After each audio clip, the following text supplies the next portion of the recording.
These are hygiene mistakes that I have unfortunately made and experienced, and I'm here to tell you to avoid these mistakes. Welcome back, welcome back, welcome back. Listen, I have made a bunch of hygiene mistakes in the past that I have learned from. Like, I was trying, I didn't do full research, like it was just like a bunch of rashes, smells, odors, everything. And I'm here to tell you all of it. So if you want to improve your hygiene, wellness, self-care, be the best version of yourself, then you're in the right place, because I'm doing the same. And if you want to see more of these type of videos, then a new series is actually coming out. So make sure you subscribe if you want to see more videos like this. Listen, before I start, this is a no judgment zone. I know we all have made mistakes. I'm telling you mine. We can share in the comments. We can share tips, tricks, different things. This is a no judgment vote. We're all learning and, try to be the best version of ourselves. And in my opinion, the best way to learn is from others' experience. So learn from me. Okay, now let's get started with these tips. The number one hygiene mistake to avoid is not fully drying your feet or toes right after the shower. So right after you're done with the shower, we dry our bodies with towel, but we always forget our toes. And before, I used to forget it. I used to just get out, dry everything thinking I dried between my toes. I would even dry like the heels and the sole, and then I'll forget in between my teeth. Get in between my toes. And then I'll just go about my day, put on socks, and then that just like in between my toes there's still water, and then the socks, and then you wear shoes, and then there's sweat throughout the— do you see what I mean? Do your feet last and just really dry before putting on anything, because fungus loves and grows in a place that's like wet and warm in between your toes. The water's there, it has no air to dry. Or even like after the shower, once you dry between your toes and like your feet and everything like that, air it out. Don't wear socks as soon as you leave the bathroom. Since I didn't fully dry in between my toes, I used to get like in between toes fungus. I don't know if people call it like athlete's feet. First of all, it's painful. Second, it's itchy. Third, it kind of causes odor. And so when I was younger, I didn't know what they were, because I used to play basketball. So I thought, oh, it's because of that. I don't know why I'm getting this. I don't even know what it was called. I did a little research. I found a journal article that was about athlete's foot, and basically they were seeing what kind of fungus, like what kind of people get it. So they had like participants and everything. But basically what they found out is that people who are athletes, and especially swimmers and people who work at swimming pools, get those in between fungus. Fungal infection on the feet can cause white and soggy skin between the toes, dry and flaky soles, and reddening and blistering of the skin all over the foot. And it does not smell great. And that's literally what used to happen like in between my toes. And it was mostly like during spring and summer, because it's like humidity, especially if I wore closed-toed shoes. And so now to avoid it, I get toilet paper, just a little bit, and just go in between my toes and fully dry it before leaving. And then I put lotion on the soles of my feet, the heel, everything like that, but I do not put in between my toes. So to avoid this whole thing, just dry your feet in between your toes like really well before leaving the bathroom. The second hygiene mistake that I used to do that now I fully avoid is not flossing my teeth at night. I have been guilty of this. I didn't realize how much food is stuck in between our teeth, and I used to get cavities in between my teeth mostly. I didn't know where it was coming from. I was confused. I didn't even know until my sister started working at a dental office. A lot of people get cavities in between because people don't floss. Imagine all the food we eat throughout the day that just gets stuck in there, and we don't floss it out when we brush our teeth. First of all, your toothbrush cannot get in between your teeth. The only way to do that is with flossing. And if you don't do that, food festers in between your teeth, gonna cause odor, cavities, gingivitis. So when I learned my lesson is about a year and a half ago, I went to the dentist, and the dentist basically told me I used to have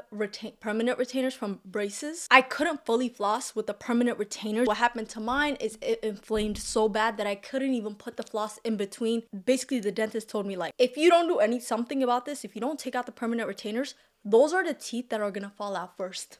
I said, what? Just flossing is plays an important role in like tooth decay, if you're even gonna have your teeth when you're older. But once I fully took off the permanent retainer, I started flossing every single night. And when I tell you, my teeth and oral hygiene is at its best state. Not just flossing, obviously, I oil pull, mouthwash, brush my teeth morning and night. Also in between the day, but that's just me because I don't want the retainers to hold food and then cause cavities. My breath has been more fresh. It wasn't even bad breath, but when you feel extra clean, when your mouth feels extra clean, you're like, okay. Like at least floss your teeth once a day. Obviously, if you're able to have access to floss. Flossing is a privilege. Like not everyone in the world can have access to it. It makes the biggest difference with like your oral hygiene, like with bad breath, cavities, gingivitis. There's so many things that follow it when you don't floss. Like doing it every day is when you start seeing a difference. And you'll see the biggest difference in your oral hygiene. The next hygiene mistake is not changing out of gym clothes. It doesn't matter if you sweat or you didn't. Sweat can just linger, and if you wear the leggings, or especially if it's tight,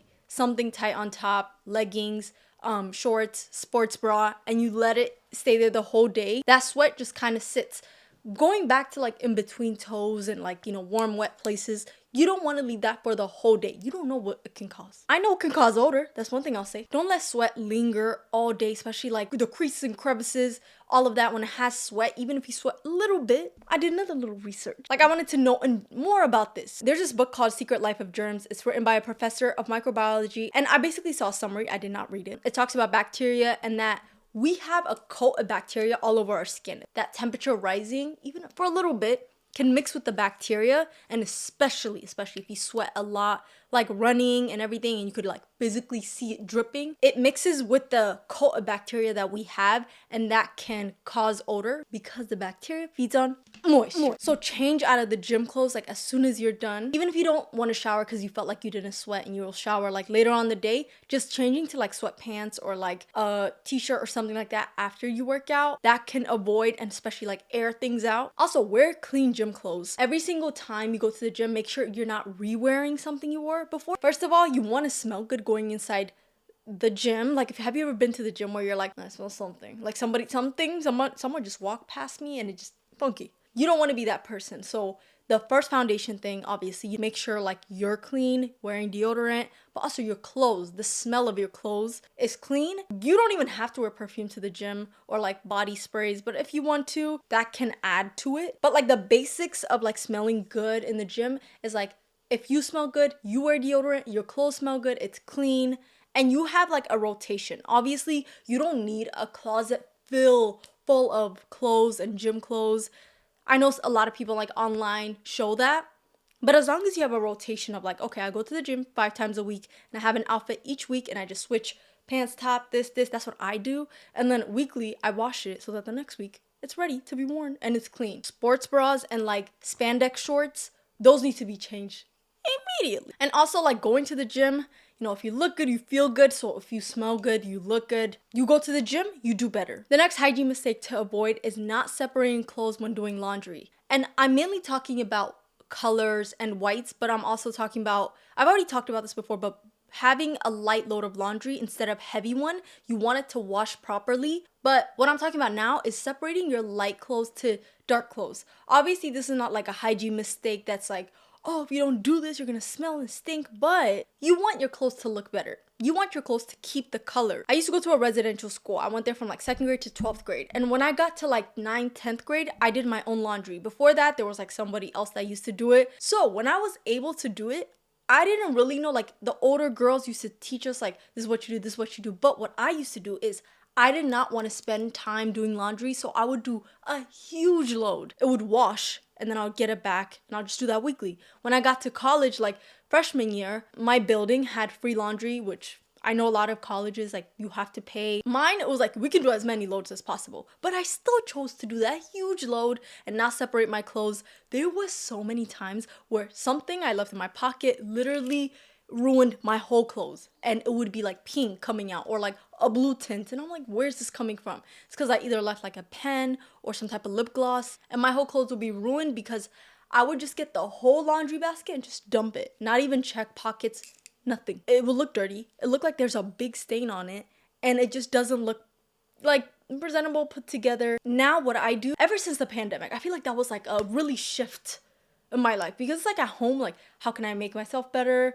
It was like that realization of life, like I want to do better for myself. I started separating my clothes to whites or lights to like colors. Once I started doing that, first of all, it kept its color. It was just bright. My clothes, the colors would stay together so it wouldn't ruin the whites. Even though I'm still like, I'm trying to switch fully to plant-based detergent and stuff. I've been using plant-based detergent for almost a year now, but I still use bleach because I just love the smell. Anybody else? It just smells so clean. But I just put a little bit, but that little bit of bleach makes the biggest difference. If you don't like bleach, I would say like an alternative for that is baking soda and vinegar. Just putting it in there, that keeps the clothes white. And also just washing it together, there's nothing that's like disturbing the color. If you're able to, do 2 laundry, or just lessen the load because you want it to wash properly. Take care of your clothes and your clothes will take care of you. And when I say take care of you, I mean you look presentable. Your clothes look brighter. It looks like you take care of your things. So steward what you have, what God has given you. Even if you don't have a lot of clothes inside your closet, if you take care of that, God would bless you. The next hygiene mistake that I am guilty of is oiling my hair and not double cleansing on wash days. I used to do hot oil treatments on wash days. Like a couple hours before, I used to put it all over my scalp. It's really good for hair growth. And right now my hair looks short. It's because I folded it so that my hair looks short with the beads. But my hair is almost touching like my tailbone. If I straighten it, it goes all the way down. Let me tell you what helped me take the biggest step on my hair growth. Having healthy hair, healthy scalp, and it's double cleansing. Those days, especially the days where I used to oil my hair and I used to just wash it once, it would not be out of my hair fully because, mind you, the products from the week before is already in my hair that needs to come out. I add oil on it, the buildup, I would come out of the bathroom with my hair, I would go like this and look at it, there's still stuff under my nails. How do you expect your hair to grow when there's buildup like that? Another thing is like, the odor midweek, like third day, fourth day curls or hair, I would start to smell old hair, old scalp. And I'll be like, why is it doing that? Also like dandruff and like flakes, it would come up, and it's because I wasn't washing my hair properly. The one thing that actually helped me, and maybe it could help you if you're like, oh, my scalp is like, has a lot of buildup, I don't know what to do. I would say get a scalp scrub.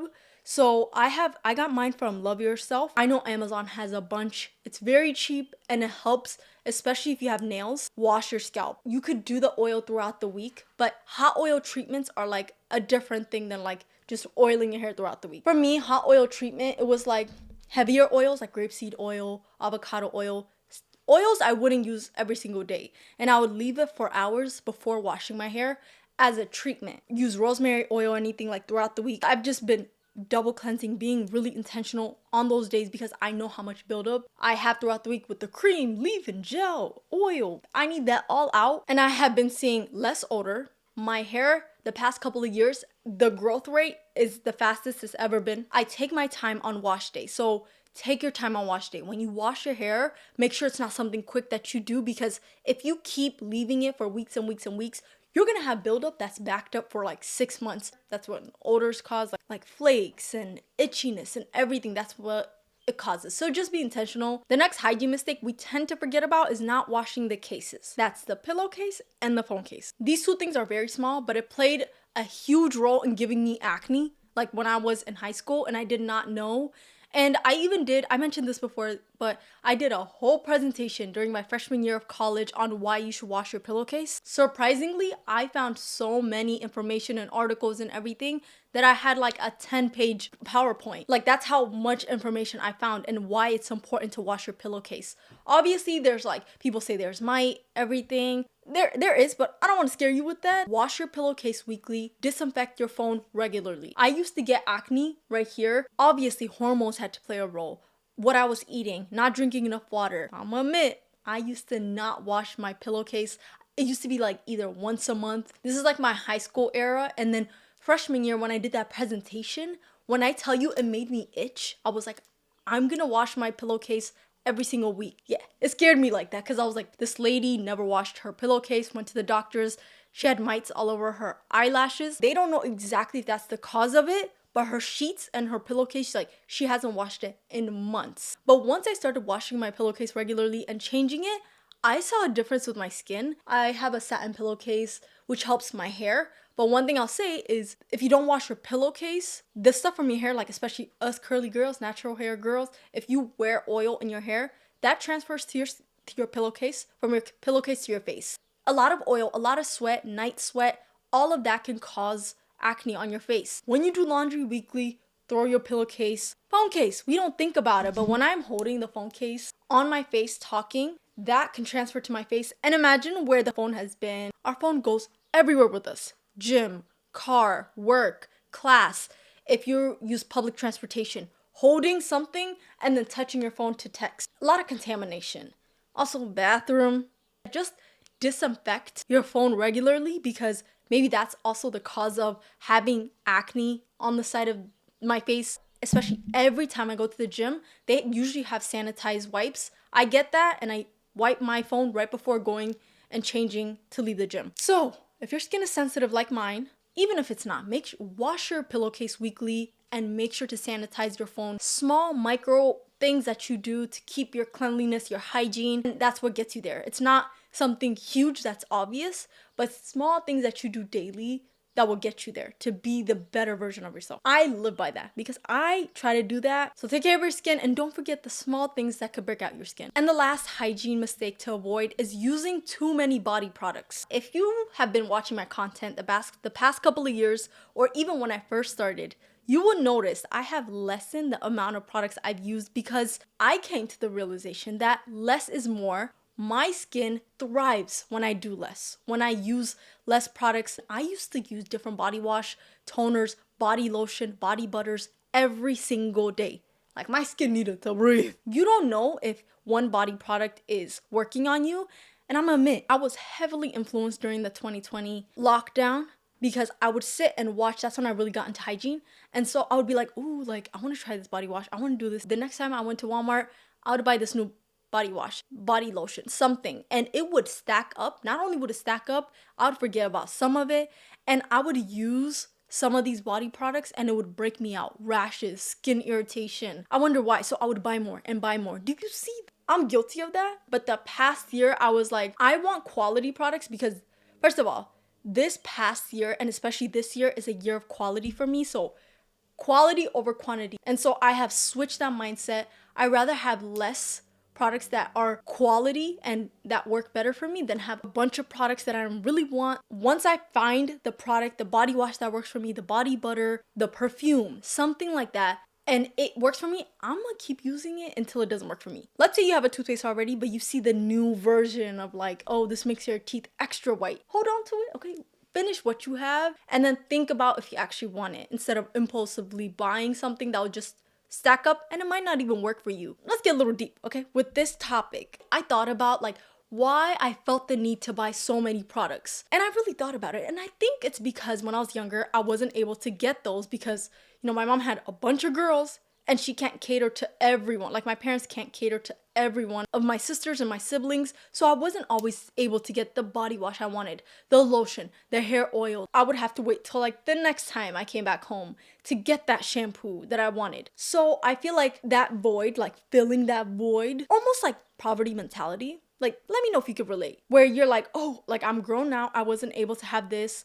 So you buy like a bunch of things and like just keep stacking even if you don't really want it sometimes. This might be a little deep, but I was really thinking about it. And that's what I feel like might have been why. Filling that void gave me skin irritation, itchy skin, dry skin, breakouts, strawberry legs, chicken skin. We don't need bajillion products on our skin. So don't always buy things that you see because it'll stack and you'll get to a point where you'll forget about it. So learn from me, don't use a lot of body product, but just find that product that really works for you. Keep using it. But thanks so much for watching. Hope you enjoyed this video and learn from my mistakes and what I've experienced and things that just I won't do again. But let me know hygiene mistakes you've made. And if you have experienced some of these things, let me know. But thanks so much for watching and come again.